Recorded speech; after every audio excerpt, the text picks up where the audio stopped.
Bismillahirrahmanirrahim. Assalamualaikum warahmatullahi wabarakatuh.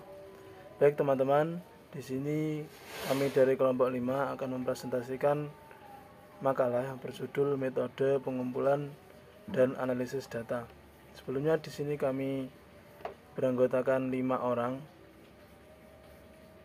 Muhammad Nakimani, saya sendiri, Nita Eliahyawati, Silsilatil Azizah, Siti Riza Nur Mu'afiyah, dan Vicky Ahlan Romdoni.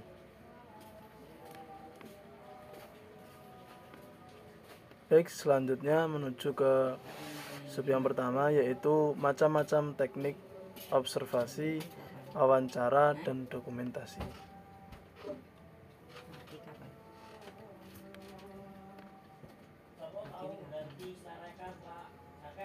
Macam-macam observasi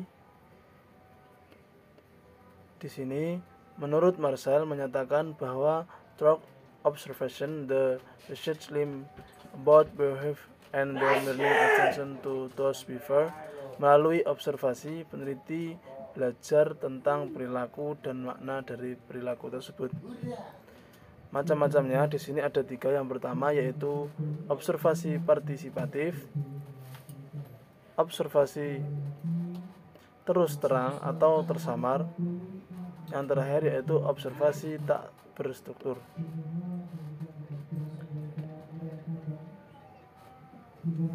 Observasi partisipatif di sini adalah pengamatan penelitian dengan cara peneliti terlibat dengan kegiatan sehari-hari. Maksudnya dengan kegiatan sehari orang yang sedang diamati atau yang digunakan sebagai sumber data peneliti. Terus observasi terus terang atau tersamar. Di sini logikanya peneliti dalam pengumpulan data menanyakan terus terang kepada sumber data bahwa ia sedang melakukan penelitian.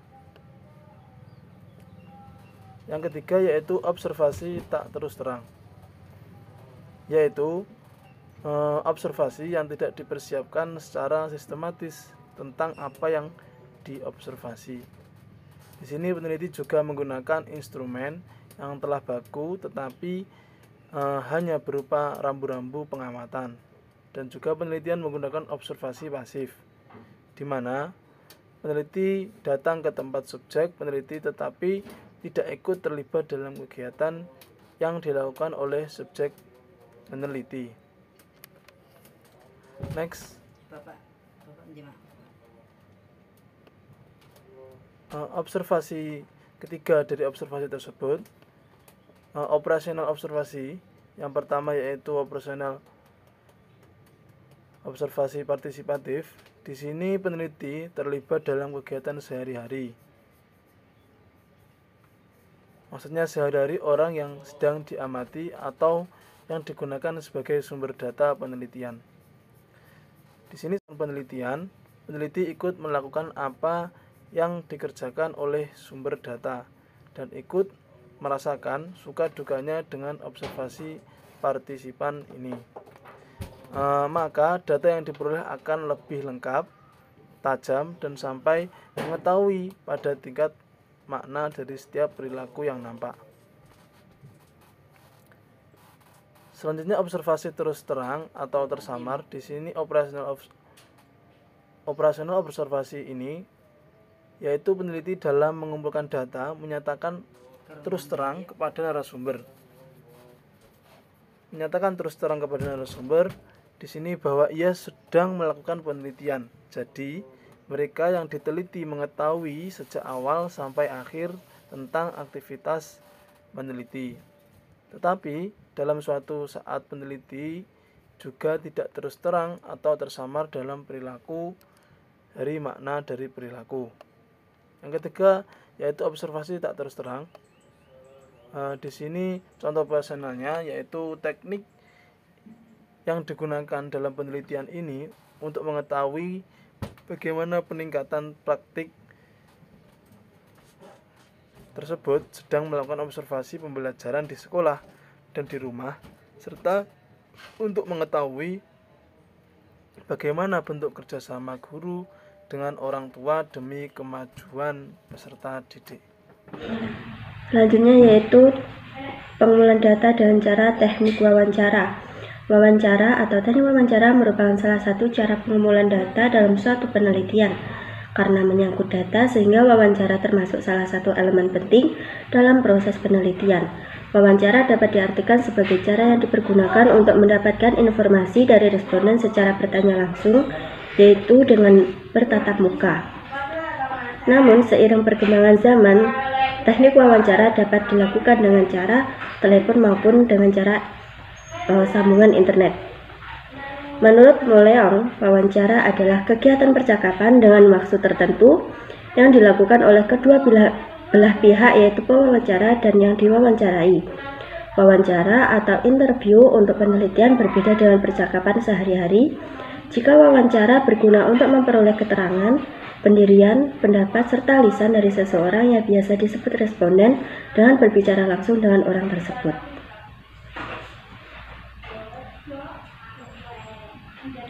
Kemudian yaitu macam-macam wawancara. Secara umum wawancara dibagi menjadi dua, yaitu yang pertama wawancara berencana atau standar interview. Biasanya daftar pertanyaan telah disiapkan sebelumnya dan disusun secara sistematis. Kemudian oleh pewawancara ditanyakan kepada responden dengan cara membacakan untuk dijawab. Semua responden terpilih diajukan kuesioner, kata-kata, pola, dan sistematika yang sama. Pewawancara tidak boleh mengubahnya. Teknik ini umumnya digunakan pada sosiolog atau untuk penelitian survei dan psikolog atau mengukur opini. Kemudian yang kedua, wawancara tidak berencana atau understated interview. Wawancara yang sebelumnya tidak dibekali persiapan penyusunan daftar pertanyaan secara terpola dan sistematis yang seharusnya dipatuhi pewawancara. Namun bukan berarti dilakukan secara asal-asalan. Wawancara ini dibagi menjadi dua. Yang pertama wawancara bebas dan yang kedua wawancara fokus.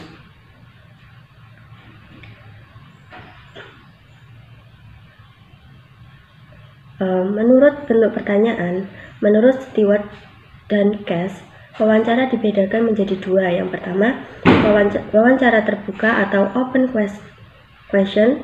Wawancara terbuka tidak terikat dari bentuk pertanyaan, bebas menggali informasi sedetail mungkin. Yang kedua, wawancara tertutup atau closed question. Wawancara yang benar-benar terikat sistematika bentuk kuesioner,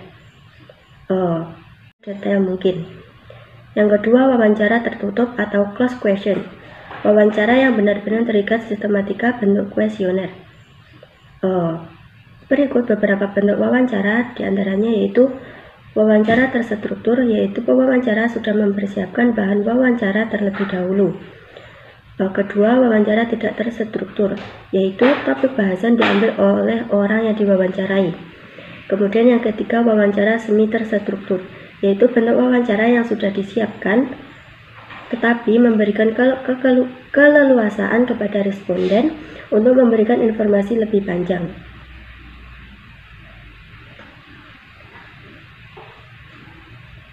Kemudian contoh operasional wawancara.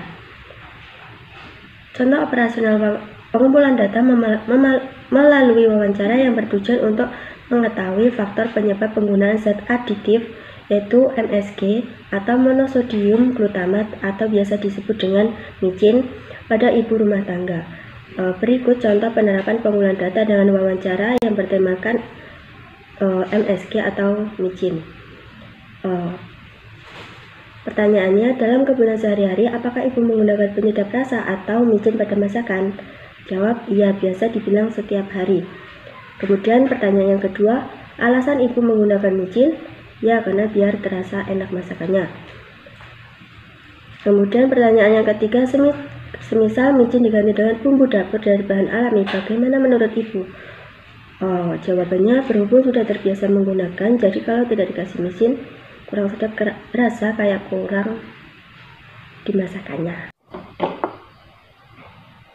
Kemudian pengumpulan data dengan cara dokumentasi. Data dalam penelitian kualitatif kebanyakan berasal dari sumber manusia atau human resource. Melalui observasi atau wawancara, sumber lain yang bukan dari manusia atau non-human resource yaitu dokumen, foto, dan bahan statistik. Dokumen bisa berupa buku harian, notula rapat, laporan berkala, jadwal kegiatan, peraturan pemerintah, anggaran dasar, rapat siswa, surat-surat resmi, dan lain sebagainya. Gambaran atau contoh dari metode ini dapat diartikan sebagai cara pengumpulan data dengan cara memanfaatkan data-data berupa buku, catatan, atau dokumen sebagaimana dijelaskan oleh Sanapiyah Faisal sebagai berikut.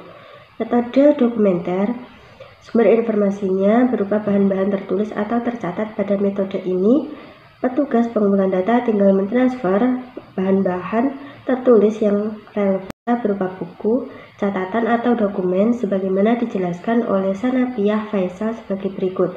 Metode dokumenter, sumber informasinya berupa bahan-bahan tertulis atau tercatat. Pada metode ini, petugas pengumpulan data tinggal mentransfer bahan-bahan tertulis yang relevan pada lembaran-lembaran yang telah disiapkan untuk mereka sebagaimana mestinya.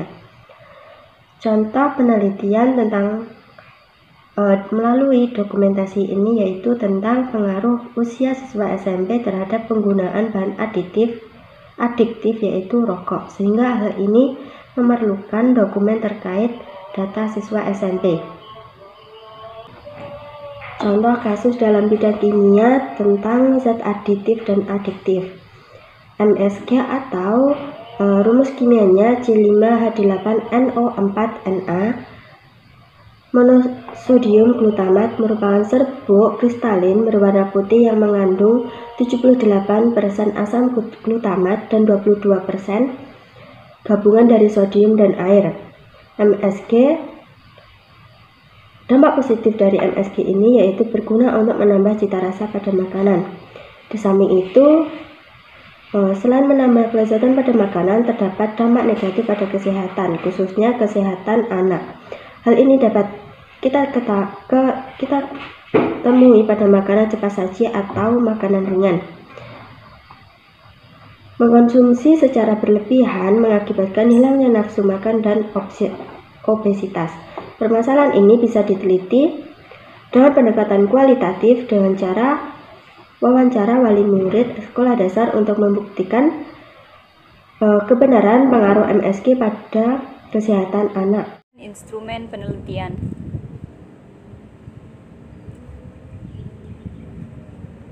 Instrumen penelitian merupakan alat yang digunakan untuk mendapatkan dan mengumpulkan data penelitian sebagai langkah untuk menentukan hasil atau kesimpulan dari penelitian dengan tidak meninggalkan kriteria pembuatan instrumen yang baik. Selanjutnya, jenis-jenis instrumen penelitian. Jenis-jenis instrumen penelitian yaitu instrumen penelitian berupa tes dan instrumen penelitian berupa inventory, instrumen penelitian berupa angket atau kuesioner, instrumen penelitian berupa interview dan wawancara, instrumen penelitian berupa observasi atau pengamatan, instrumen penelitian berupa skala bertingkat, dan terakhir, instrumen penelitian berupa dokumentasi dan data sekunder. Selanjutnya, kriteria instrumen penelitian yang baik. Dari pengertian ini kami mengambil dari beberapa tokoh, yaitu yang pertama menurut Ibnu Hajar pada tahun 1996, yaitu kualitas instrumen ditentukan oleh dua kriteria utama, yaitu validitas dan reliabilitas. Validitas suatu instrumen menurutnya menunjukkan seberapa jauh ia dapat mengukur apa yang hendak diukur, sedangkan reliabilitas menunjukkan tingkat konsistensi dan akurasi hasil pengukuran. Selanjutnya, menurut Surya Brata tahun 2008, mengemukakan bahwa validitas instrumen didefinisikan sebagai sejauh mana instrumen itu merekam atau mengukur apa yang dimaksudkan untuk direkam atau diukur. Sedangkan reliabilitas instrumen merujuk kepada konsistensi hasil perekaman data atau pengukuran. Kalau instrumen itu digunakan oleh orang atau kelompok orang yang sama dalam waktu berlainan, atau kalau instrumen itu digunakan oleh orang atau kelompok orang yang berbeda dalam waktu yang sama atau dalam waktu yang berlainan. Selanjutnya menurut Bungin 2005, validitas alat ukur adalah akurasi alat ukur terhadap yang diukur walaupun dilakukan berkali-kali dan di mana-mana. Sedangkan reliabilitas adalah alat ukur menurutnya adalah kesesuaian alat ukur dengan yang diukur, sehingga alat ukur itu dapat dipercaya atau dapat diandalkan. Misalnya menimbang beras dan dengan timbangan, mengukur panjang kain dengan meteran, dan sebagainya.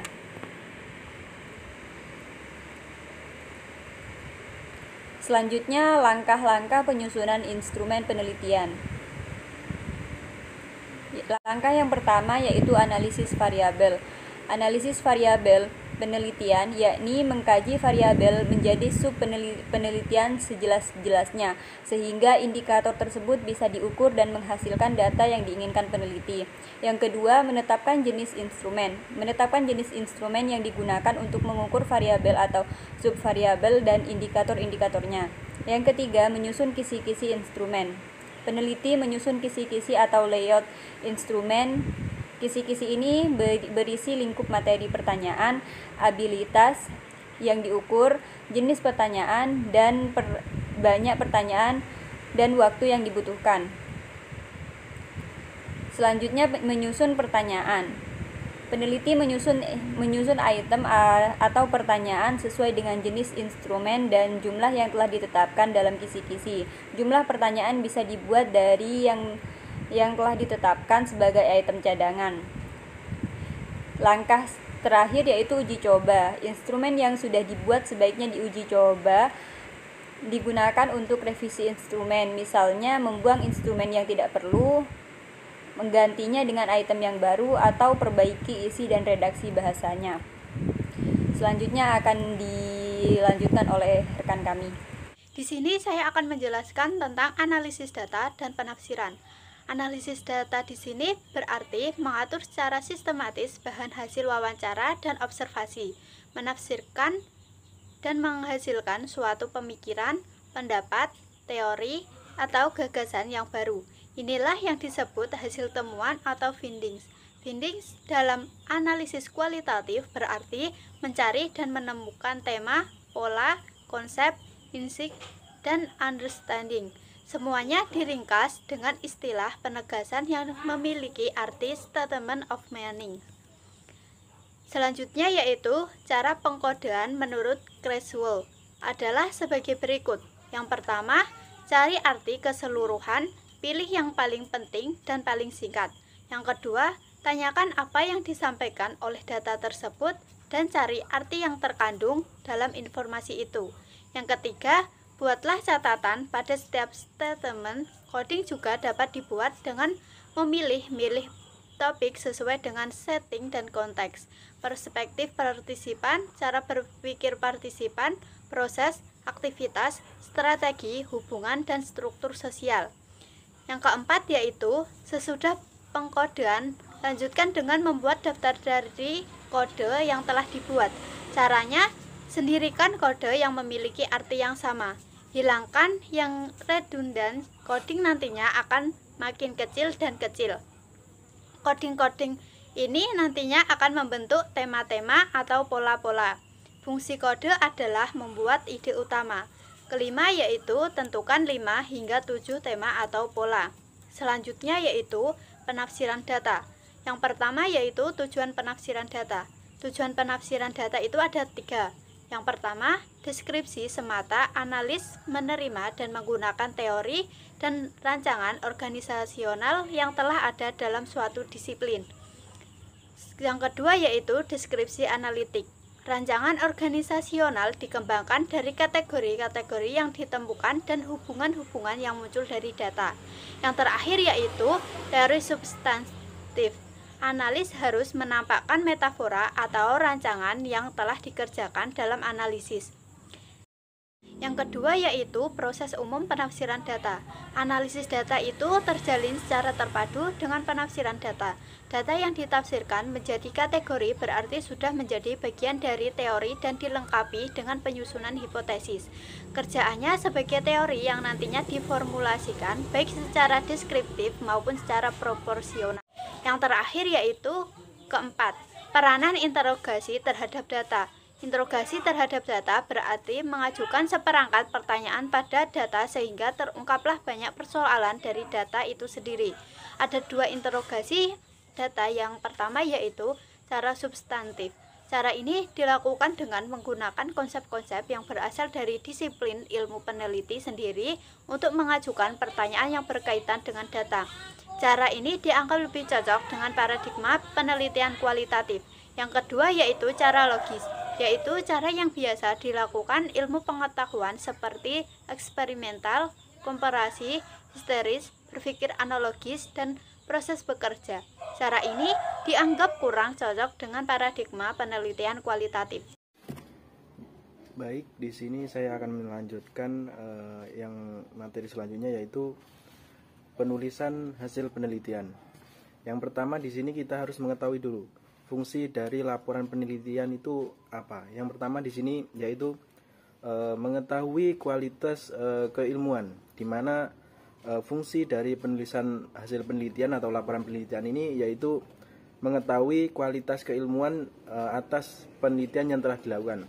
Kemudian yang kedua adalah memberikan pengetahuan, di mana penulisan laporan ini bertujuan atau berfungsi untuk memberikan pengetahuan kepada para pembaca dari laporan itu sendiri. Kemudian fungsi yang ketiga yaitu menyempurnakan penelitian terdahulu.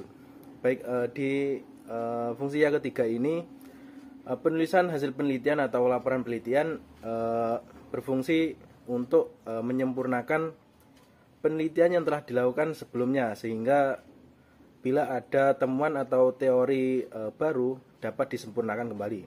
Kemudian yang keempat adalah keperluan akademis. Fungsi yang keempat ini yaitu penulisan laporan penelitian dilakukan untuk keperluan pendidikan seperti disertasi, tesis, ataupun skripsi. Kemudian yang selanjutnya adalah penggunaan bahasa dalam laporan penelitian.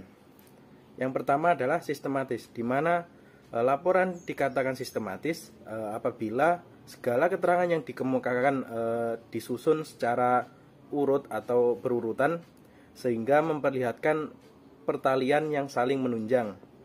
Kemudian yang kedua adalah logis, di mana laporan dikatakan logis ini apabila keterangan yang disajikannya dapat diruntut alasan-alasannya atau dasar-dasarnya yang masuk akal, sehingga dalam prinsip logis ini laporan disusun harus sesuai dengan akal pikiran manusia. Kemudian yang ketiga adalah lugas atau standar, di mana laporan dikatakan memiliki bahasa yang lugas atau standar jika bahasa yang digunakannya langsung menunjukkan permasalahan sehingga tidak bertele-tele. Kemudian yang selanjutnya adalah ragam bahasa. Laporan penelitian merupakan sebuah karya ilmiah, maka ragam bahasa Indonesia yang digunakan adalah bahasa resmi atau baku. Di sini seperti tertera pada KBBI atau Kamus Besar Bahasa Indonesia. Menurut Mulyono, ragam bahasa baku juga disebut ragam bahasa ilmu. Ragam bahasa ilmu merupakan ragam bahasa intelektual atau bahasa dalam dunia pendidikan. Sejarah menunjukkan bahwa ragam ilmu memperoleh wibawa tinggi karena dipakai oleh kalangan intelektual yang kemudian menjadi pemuka di negeri ini. Ragam itulah yang dijadikan tolak ukur bagi pemakaian bahasa yang baik dan benar. Kemudian kita masuk ke struktur laporan penelitian. Dalam struktur laporan penelitian terbagi menjadi 3, yaitu yang pertama adalah bagian awal. Pada bagian awal ini ada 6 aspek. Yang pertama adalah halaman sampul luar.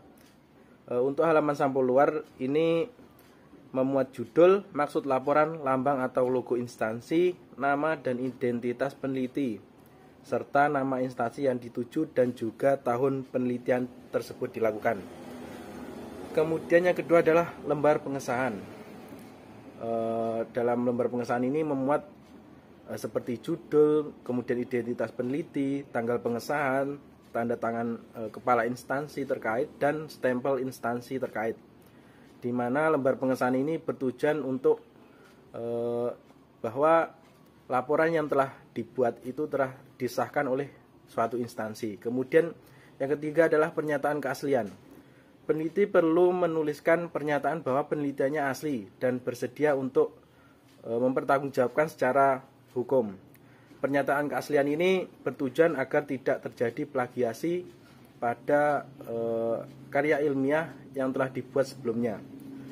Kemudian yang keempat adalah kata pengantar, di mana kata pengantar ini menguraikan latar belakang peneliti mengangkat topik ini, kemudian manfaat penelitian, sasaran pembaca, serta ucapan terima kasih kepada pihak-pihak yang berlibat langsung maupun tidak langsung. Kemudian daftar isi yang berisi nomor halaman dan menunjukkan bagian-bagian dari laporan penelitian tersebut. Kemudian yang keenam ada abstrak, di mana abstrak itu sendiri yaitu ringkasan yang terdiri dari 50 hingga 200 kata yang memuat unsur yang sangat penting dalam penelitian dan menarik minat para pembaca. Untuk biasanya abstrak ini terdiri dari satu paragraf. Pada bagian inti bab 1 atau pendahuluan ini, yang pertama adalah latar belakang, di mana latar belakang ini merupakan deskripsi singkat mengenai kesenjangan antara kondisi yang ada di lapangan dengan harapan yang harus dicapai. Kemudian yang kedua adalah rumusan masalah, di mana permasalahan yang ingin diteliti sebaiknya dirumuskan dengan lugas, jelas, operasional, dan dinyatakan dalam kalimat pertanyaan atau interrogatif agar mudah dipahami dalam rangka mencari suatu jawabannya. Kemudian yang ketiga adalah tujuan, di mana ini menjawab rumusan masalah yang telah dibuat tadi. Kemudian yang keempat adalah manfaat. Ini terkait langsung dengan rumusan masalah dan juga tujuan penelitian itu sendiri. Kemudian bagian bab 2 yaitu kajian teoretik, di mana di sini ada dua bagian yaitu penelitiannya relevan dan juga landasan teori. Penelitiannya relevan artinya adalah berisi teori, temuan, hasil, dan rekomendasi dari berbagai penelitian terdahulu yang telah dilakukan, dan relevan dengan penelitian yang dilakukan sekarang sebagai landasan bagi peneliti yang akan dilakukan. Kemudian landasan teori. Dalam penelitian kualitatif, landasan teori disusun bukan sebagai landasan dalam menyusun hipotesis yang akan dibuktikan, namun merupakan landasan bagi pemahaman konsep acuan penelitian. Kemudian bab 3 atau metode penelitian. Yang pertama adalah lokasi waktu, yaitu lokasi dan waktu dilakukannya penelitian tersebut, kemudian bentuk dan strategi penelitiannya dilakukan, data dan sumber data, teknik pengumpulan data, pemeriksaan kredibilitas data, dan yang terakhir adalah teknik analisis data. Kemudian bab 4, hasil dan pembahasan. Yang pertama adalah deskripsi data, di mana peneliti harus menguraikan pokok-pokok data yang ditemukan dalam proses penggalian data di lapangan atau dalam pustaka kajian. Urutan penyajian datanya sesuai dengan urutan rumusan masalah yang telah dirumuskan sebelumnya. Kemudian pembahasan. Dalam pembahasan atau analisis data ini, keseluruhan data baik yang diperoleh melalui sumber primer atau sekunder digabungkan dengan pemahaman dan penjelasan peneliti sebagai proses interpretasi sehingga menghasilkan makna-makna yang baru. Kemudian yang selanjutnya adalah bab 5 atau penutup. Di sini berisi kesimpulan yang merupakan ringkasan dari uraian pokok-pokok isi secara keseluruhan dan juga saran yang merupakan kalimat-kalimat yang mendorong pemikiran atau suatu yang bersifat kondisional. Saran perlu ditulis dengan jelas dan menyebutkan secara eksplisit apa dan siapa subjek yang dituju serta menghindari pernyataan yang bersifat menggurui. Kemudian pada bagian akhir struktur laporan penelitian yaitu ada 3. Yang pertama adalah daftar pustaka, lampiran, dan glosarium. Daftar pustaka itu sendiri merupakan memuat semua acuan yang dirujuk dalam uraian naskah baik berupa buku, artikel, skripsi, tesis, disertasi, atau laporan penelitian dan rujukan lainnya. Kemudian lampiran ini berisi catatan lapangan, instrumen penelitian, dan keterangan lain yang diperlukan. yang berfungsi untuk melengkapi uraian naskah pada laporan penelitian. Kemudian untuk glosarium ini menjelaskan istilah-istilah kunci dan istilah lain yang mungkin sulit dipahami oleh pembaca. Baik, saya akan memberikan salah satu contoh membuat rumusan masalah dari suatu permasalahan yang akan diteliti.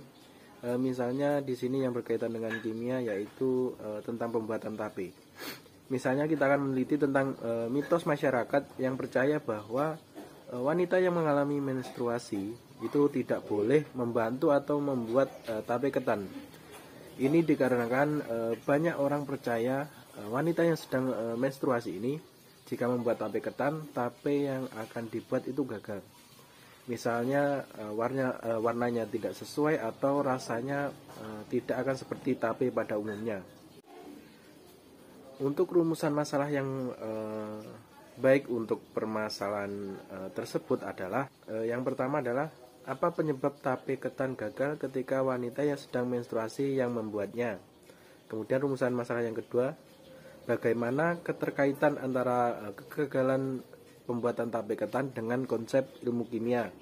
Kemudian rumusan masalah yang ketiga yaitu bagaimana kandungan kimia yang baik dari tape ketan. Mungkin itu yang dapat kelompok kami sampaikan.